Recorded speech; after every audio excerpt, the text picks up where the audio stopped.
Okay, good morning, all the students. Now we'll move on to our second lecture under module 4.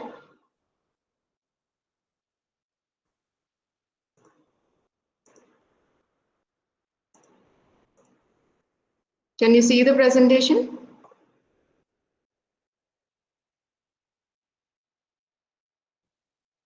Can somebody confirm? Can you see the presentation? Yes, ma'am. Right. Okay, in the last class, we have seen the design of HDFS and HDFS concepts like blocks, name nodes, and data nodes, and HDFS federation. Let us once again have a quick recap of these three concepts because they are very, very important in this chapter. And without knowing this, you will not understand how the background work is going on with respect to the analysis process. Okay, so let us quickly recap on this HDFS concepts, what we have covered yesterday, and then move on to the other two concepts, HDFS high availability and failover and fencing topics. Okay, we understood that block is the atomic unit. Atomic unit means it can't be divided further. Block is the least size that we use to transfer the data or store the data. Sorry for the interruption. Yeah. Disk has a block size, which is the minimum amount of data that it can read or write. In order to transfer the data, in order to read the data or write the data onto a disk, the minimum amount of size we use is called as block. And file systems for a single disk built on this by dealing with data in the form of blocks. And normally, if we take file system blocks, they'll be of the size they'll be of kilobyte size, but in disk blocks, if we take it by the default size is 512 bytes. And there are tools to perform file system maintenance like disk file and fc commands that operate on file system at the block level. Now, a block in HDFS is a much larger unit and it has 64 MB by default. Okay, so block in HDFS, if you take, normally you take in file systems, if you take, you have the size as 512 bytes, but in HDFS, if you take the block size, by default, it will be 64 megabytes. And like in a file system for a single disk, files in HDFS are broken into block-sized chunks. Normally, when you're performing the fragmentation, when you divide the data set into multiple units, multiple data units to distribute onto various data nodes, then we distribute it in the form of block sizes, block-sized chunks. Okay, so the data is divided in the form of blocks, block-sized chunks, and those chunks will be distributed onto the data nodes. So as you understood, every HDFS architecture will have a name node which will make the data nodes work, right? It stores the data about the data that is stored on the data nodes. The simplest understanding of HDFS architecture is this. A client system will take the data from the client and the name node will divide the data into multiple units and it stores the data.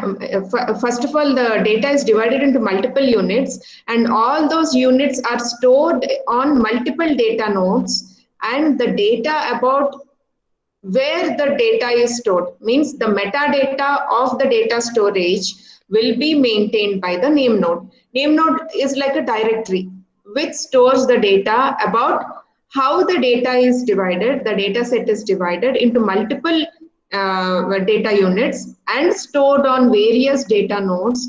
That information is maintained by the name node, right? That is why we say if the name node collapses or if the name node failure occurs, entire data would be lost. And how it can be overcome also we have seen and we are going to see in detail in today's class. Right? So like in a file system for a single disk, files in HDFS are broken into block-sized chunks. So when you are dividing the data set into multiple data units, it is divided in the form of block-sized chunks which are stored as independent units on various data nodes. Did you understand now clearly? Now, unlike a file system for a single disk, a file in HDFS that is smaller than a single block does not occupy a full block's worth of underlying storage. So when the block doesn't occupy the entire disk space, what you can do is multiple data sets. It is not that in a data center you will store a single data set, right? You store multiple data sets. Now every disk will contain blocks that come from different data sets, and that information is maintained by the name node. Which disk contains what part of the data set?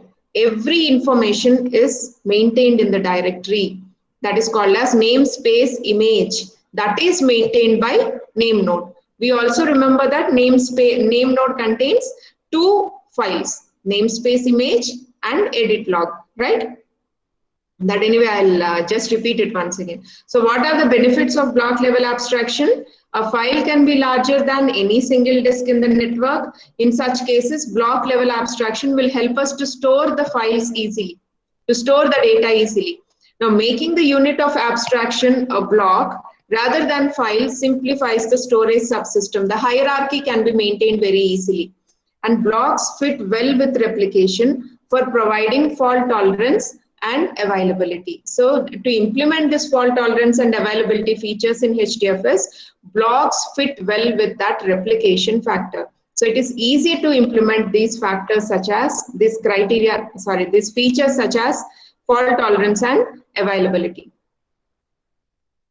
Now we have also understood about name nodes and data nodes. Name nodes and data nodes work in a master worker pattern where the name node is the master and the data nodes are the workers. Okay, so the name node stores all the data about the data that is stored on the data nodes, and it will distribute the analysis task onto the data nodes, and it will consolidate the results also back. Okay, so the name node manages the file system namespace stored persistently on the local disk. Yes, in the form of how many files? 2 files. One is the namespace image and next one is the edit log. You have to remember this. Name node stores the file system namespace persistently on the local disk in the form of 2 files, the namespace image and the edit log. Now the name node also knows the data nodes on which all the blocks for a given file are located, because that is the responsibility of data name node. It has to maintain the metadata about where all the blocks of data is stored on the data node. Okay. A client accesses the file system through an interface on behalf of the user by communicating with the name node as well as the data node. And data nodes are the workhorses in the file system. So the actual analysis task, the actual storage of data is performed by the data nodes. Okay, so the data nodes are the workhorses of the file system. They store and retrieve blocks when they are told to, either by the client or by the name node. And without the name node, the file system can't be used. You don't have any information. It is like a blind man's walk to access the data that is stored on the data node. You can't access any such data without the help of information that is stored at the name node. Because if a file is stored on a single data node, it is different. The case is different.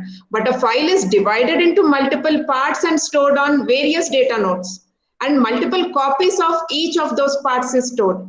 In such case, if no proper information is maintained by the name node, or if the name node fails, then we can't access the actual information that is stored on the data nodes.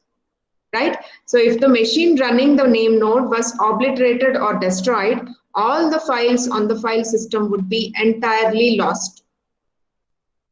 For that, we are trying to achieve, HDFS is trying to achieve name node resilience to failure by using backup of the files, by using 2 mechanisms, namely backup of the files and running a secondary name node. How the backup is taken? Can anybody answer? The backup is taken in two different ways. How is the backup taken? By Hadoop. One backup is taken on local disk and remote network file system. very good, very good. Local disk and remote network file system. One backup copy is taken on the local disk and another copy is maintained at a distant location on a remote network file system. And what is the second mechanism? Running a secondary name node. The primary name node and when it is in operation, the secondary name node will be in its passive state such that it will perform only task of merging the namespace image and edit logs at frequent intervals of time. What does edit log contain? Namespace image contains all the metadata about where the data is stored, and edit log contains temporary updations until it is safely written onto the disk. When a read operation happens, when a write operation happens, now that modification is temporarily stored in edit log, and once it is written onto the disk safely, this edit log is emptied. So in case of failure of any of the disks, this new modification will not be lost because it is temporarily stored in the edit log until it is safely written onto the disk. Now, what does the secondary name node do in its passive state? When the primary name node is up and healthy, running in its active state, the secondary name node will keep merging this namespace image and edit log at frequent intervals of time. Now, when the primary name node fails, the secondary name node will try to become active, but still there will be some lag between the primary name node and the secondary name, between the time when the primary name node failed and the secondary name node took up the task of primary name node. There is a lag. In that case, there is some chance of losing the data. So what is the solution for this? The secondary name node will access the remote network file system in order to get the namespace image, and then that namespace image will be used to make it work as the primary name node. Right? This we understood very clearly in the previous class.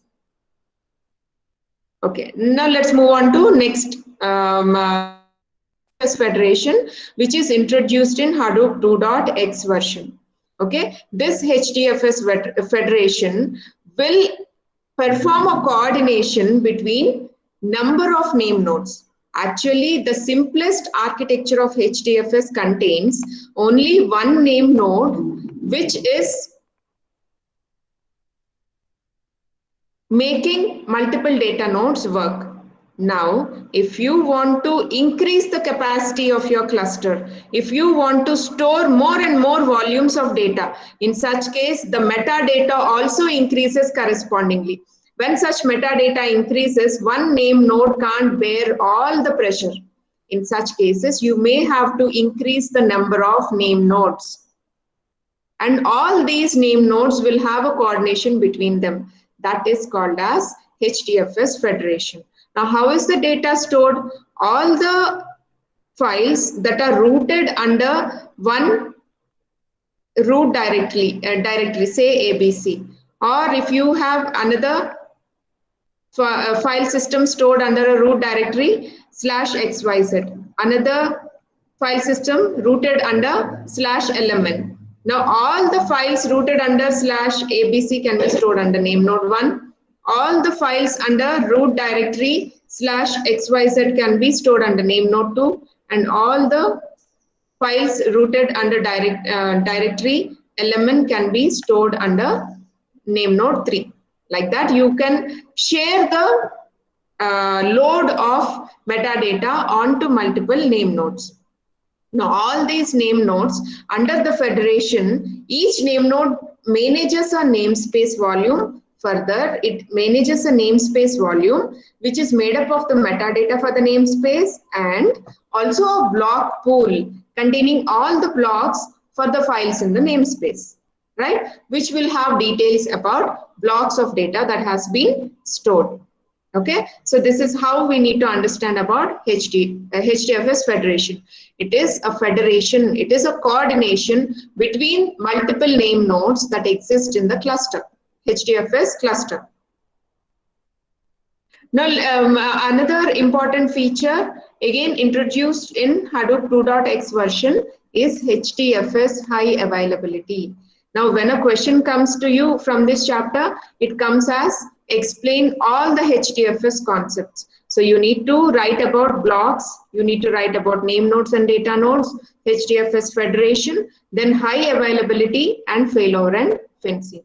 All these are very, very important concepts under HDFS to understand about the HDFS architecture. Okay, so you can't miss this topic at all. You have to thoroughly understand about this. So the next concept under this HDFS architecture is high availability. This feature is introduced in the in Hadoop 2.x version. What are the three features that are introduced in Hadoop 2.x version? Can anybody answer? In Hadoop 2.x version, what are the three features that are introduced? I'll write the abbreviation, you can expand this. What is this, Jan? Kavya?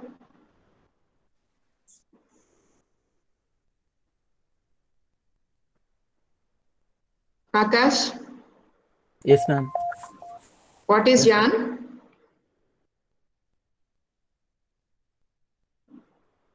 Yet another resource negotiator. Oh, yes, ma'am. Yet another resource negotiator. It will help to allocate the resources in order to perform the processing task. Okay, how exactly it is done, we'll still see in the further chapters. So Yarn is called as yet another resource negotiator, and the second feature is HDFS federation that we have covered now, and the third feature is high availability. Now let us see how this high availability is promised by this HDFS architecture.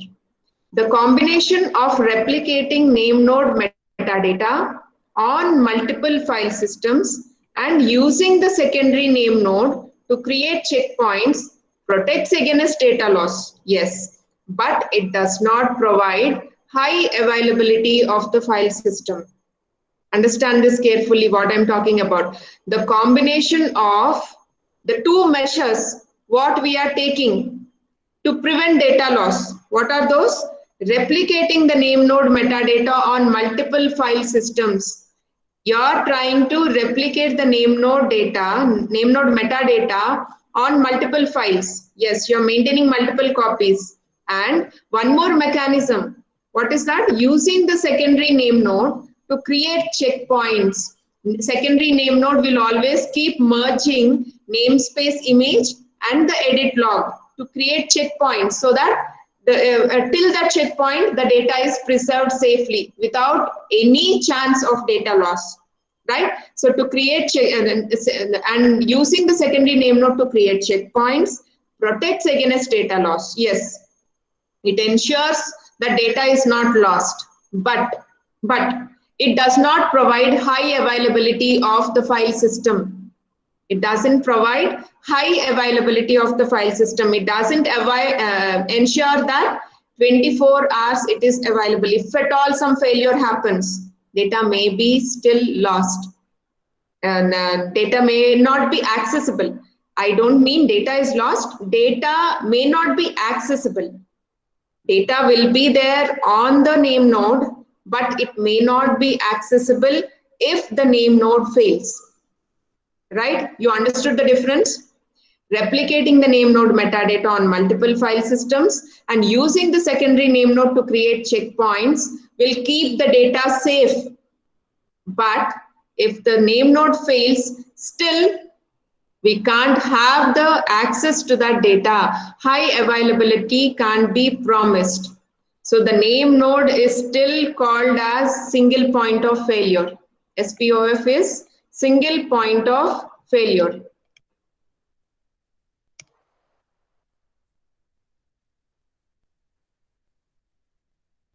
Right? So whenever a name node fails, it acts as single point of failure, which will collapse the entire architecture, which will block out the entire access to the entire data nodes, entire set of data nodes.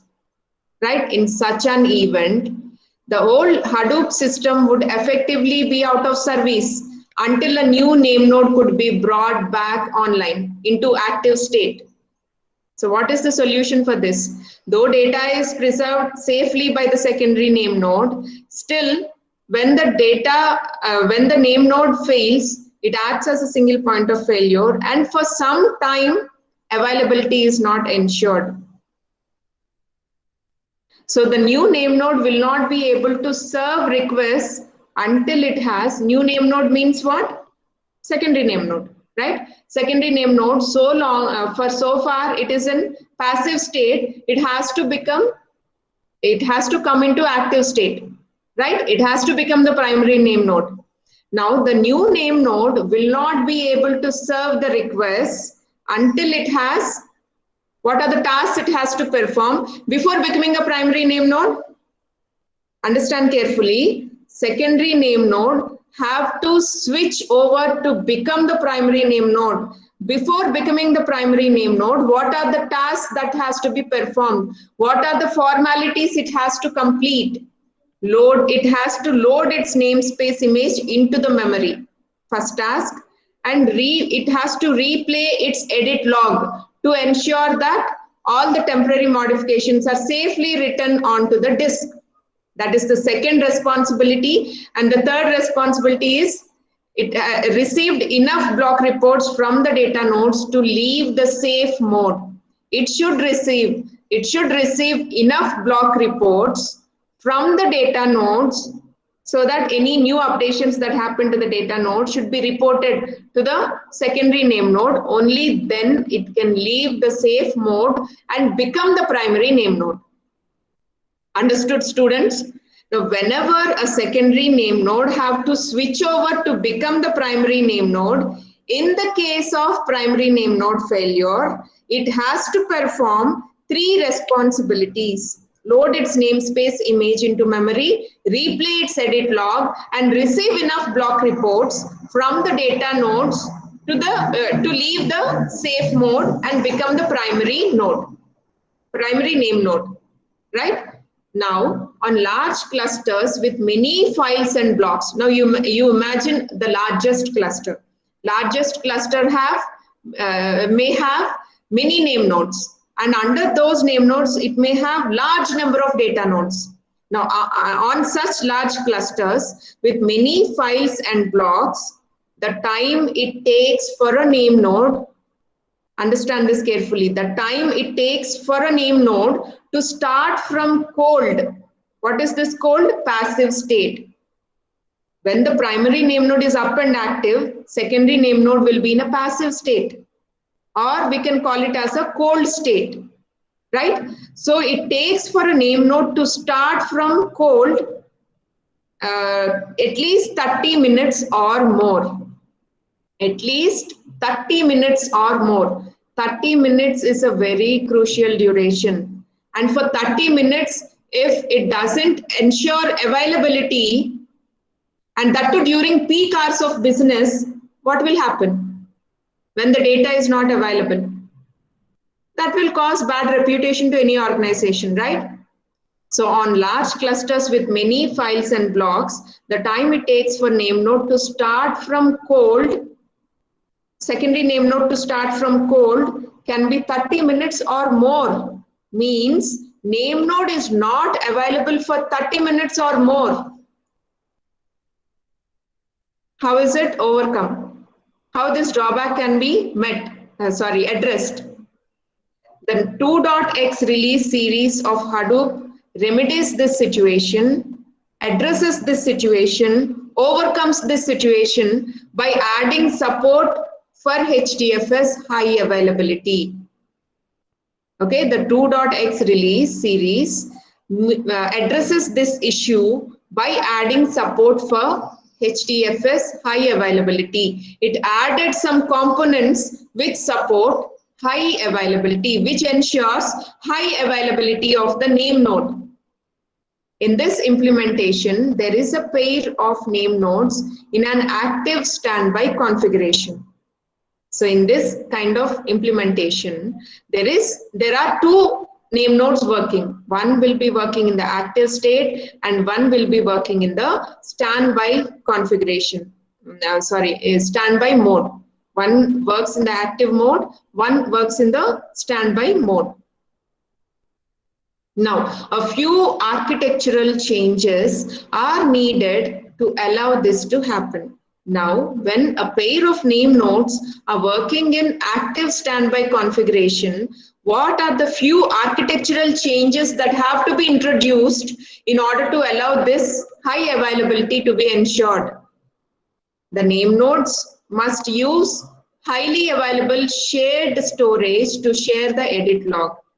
Okay, so the name nodes must have highly available shared storage where the edit log can be shared immediately between the name nodes. And data nodes must send block reports to both the name nodes, to the active name node and the standby name node also, because the block mappings are stored in the name node's memory and not on the disk.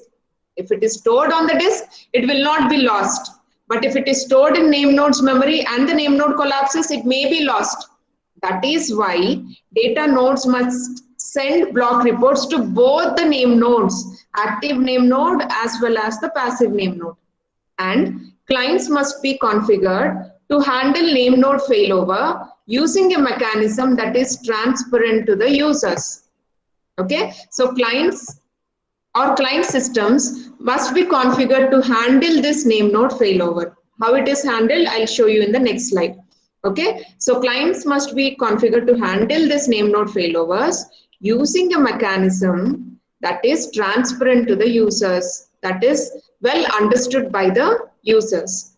If the active name node fails, the standby can take over very quickly.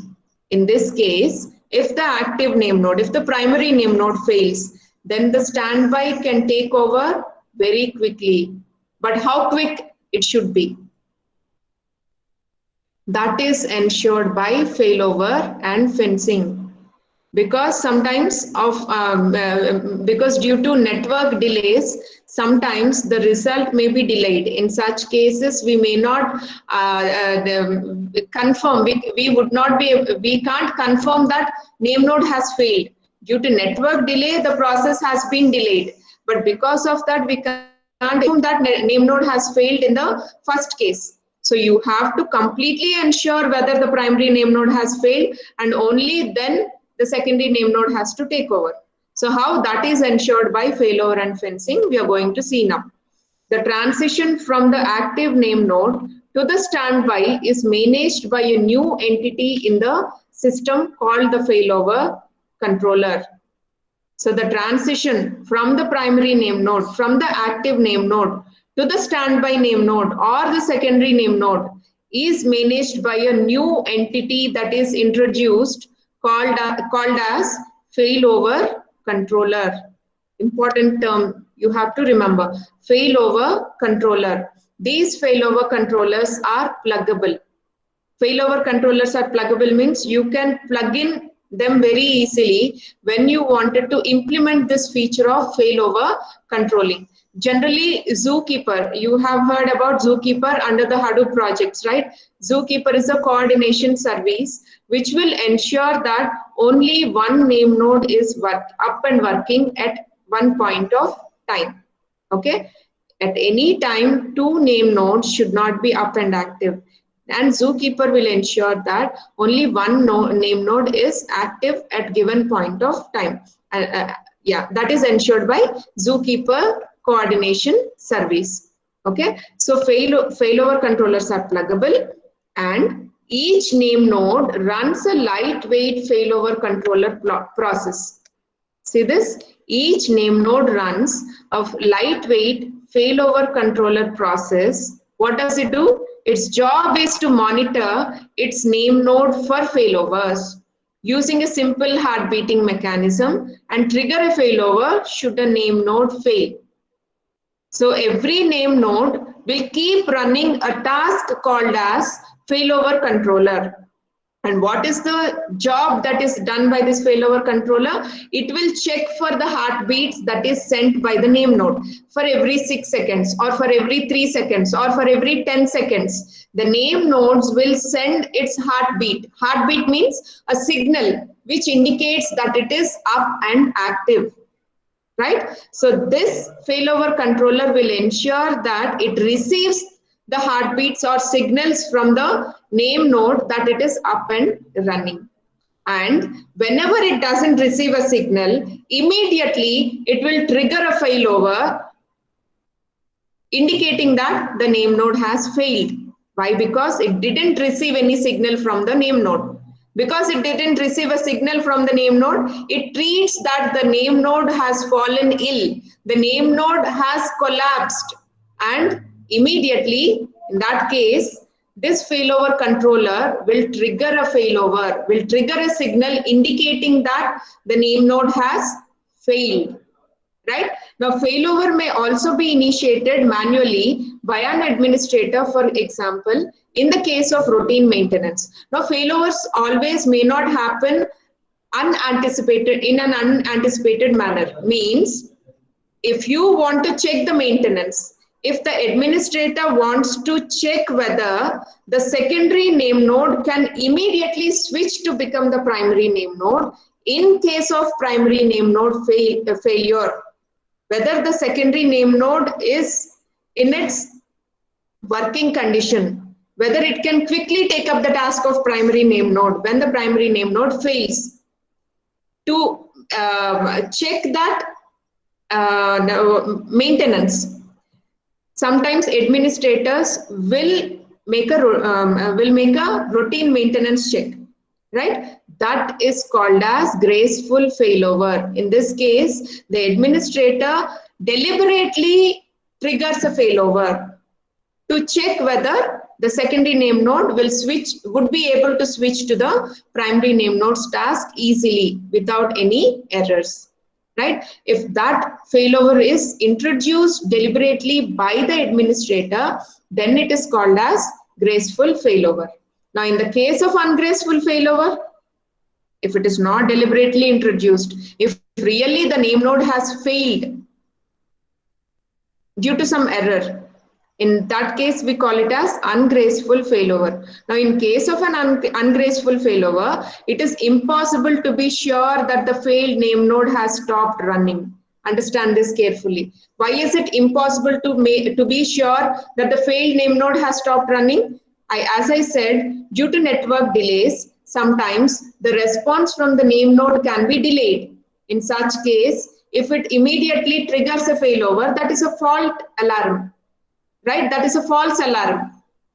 Understand this? Once again, I'm repeating. Whenever the signal from the name node is delayed due to some network delays, in such cases, the failover controller will trigger a failover, though the primary name node hasn't failed really. That is a false alarm. And high availability implements a method called as fencing to overcome this false alarm. HDFS high availability implements a method known as fencing to save the name nodes from this false alarm. Now, the system employs a range of fencing mechanisms. When the primary name node hasn't failed, but the failover controller has raised a false alarm that it has failed. In such cases, the system employs a range of fencing mechanisms to ensure that only one name node will be running at one point of time. Now, when a false alarm that primary name node has failed is raised, Immediately secondary name node will try to act as primary name node. Now the secondary name node is also active, and the primary name node, which hasn't failed, is also active. That condition is not at all anticipated in this architecture. At any point of time, only one name node should be up and active. You understood? Now, when a false alarm has been raised that this primary name node has failed, then the system employs a range of fencing mechanisms. Now, what are those mechanisms? Killing the name nodes process. First, the system will try to kill the primary name nodes process, and it revokes its access to the shared storage directory. Immediately, its rights of accessing the shared storage directory will be revoked. Revoked means taken back, and disabling its network port via a remote management command. Now this primary name node's network port will be disabled. Then the network port is disabled. The network port of primary name node is disabled via a remote management command. A remote management command is posed to this primary name node in order to disable its network port, in order to cut its connection with the network.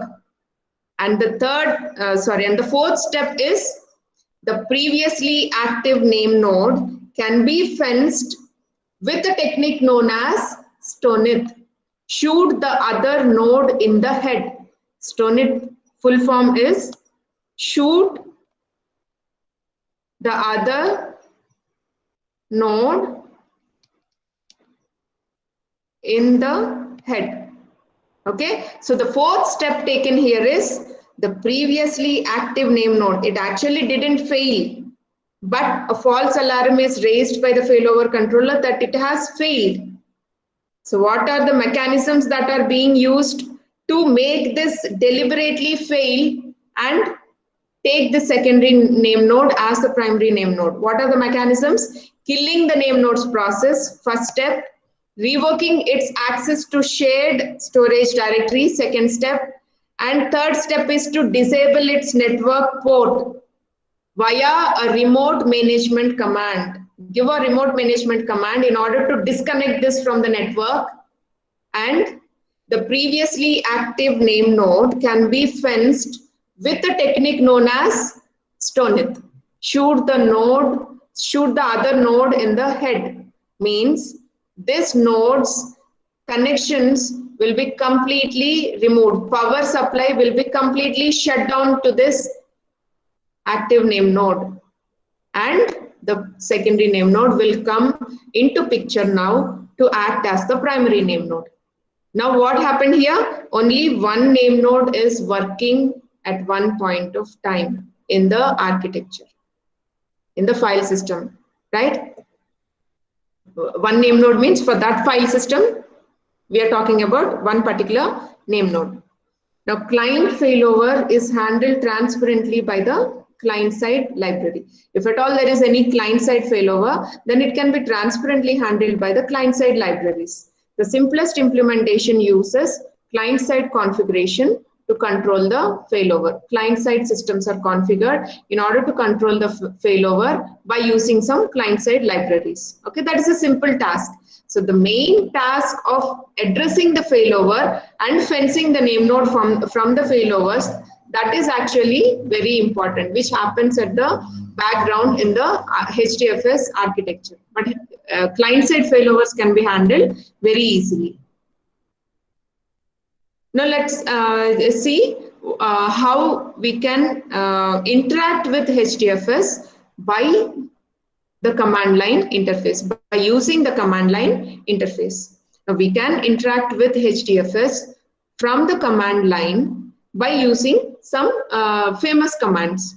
If we are going to run HDFS on one machine, we should set up Hadoop in sudo distributed mode. See, whenever we say Hadoop distributed file system, generally we use at least 5 different machines to connect into a cluster. But when we are starting in the initial stage, if the cluster has only one machine, generally cluster has more number of machines, but in the beginning, if the cluster has only one machine, then we are going to run HDFS on only one machine. In such cases, we should set up the Hadoop in a pseudo distributed mode. Pseudo distributed mode means it is configured in such a way that it can work with other machines later, but at present it is working all alone in the cluster. That is called as pseudo distributed mode. Got it? There are two properties that we set in the pseudo distributed configuration. So whenever you are setting up a machine to run HDFS in a pseudo distributed mode, then you have to set two important properties. What are those two properties? Set file system default name to HDFS localhost. So you're transferring the file system from general file system to HDFS file system. So the default file system name we are giving as here HDFS, and we are making the pseudo distributed mode to access the local host itself. And on the port number, we should also set the port number, and generally for HDFS the port number will be 8020. Okay, so when you are setting the default name for the file system, you have to set it to HDFS and configure it to the local host, which is used to set a default file system for Hadoop. Yes, now the file system is set by default to HDFS. Now what is the second property that has to be set? The replication factor. I have been talking about this replication factor in the last few classes. You remember, whenever a data unit has to be stored on a data node, not a single copy is stored, but multiple copies are stored. And I told that the default replication factor for any HDFS cluster is 3. Means every data unit should be stored as 3 copies on 3 different nodes. Got it? That is the default replication factor. But in this initial stage, you're working with only one node, one machine. In such cases, you can't store all the 3 copies on the same machine, right? That is why you have to set the default replication factor of the distributed file system to 1 explicitly. Understood? Though if you don't do this, it will keep raising a warning indicating that default replication factor is 3. That is why explicitly you have to set the file system's replication factor to 1 when you are working in a pseudo distributed mode with one single machine on the HDFS cluster. Got it? So the two important properties are setting the default name and setting the default replication factor. In the next lecture, we are going to cover on basic file system operations, Hadoop file systems, and how we work with interfaces through HTTP, C, and Fuse. Any doubts, students, so far? Are the 5 concepts under HDFS very clear to you?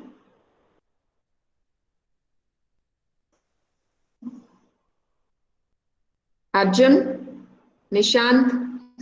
Yeah, ma'am. Clear, ma'am. Okay. Sunil, Vaishnavi, Aishwarya. Are you all there with me in the class? Yes, ma'am. Yes, ma'am. Good. We'll meet in the next class. Stay back for taking attendance.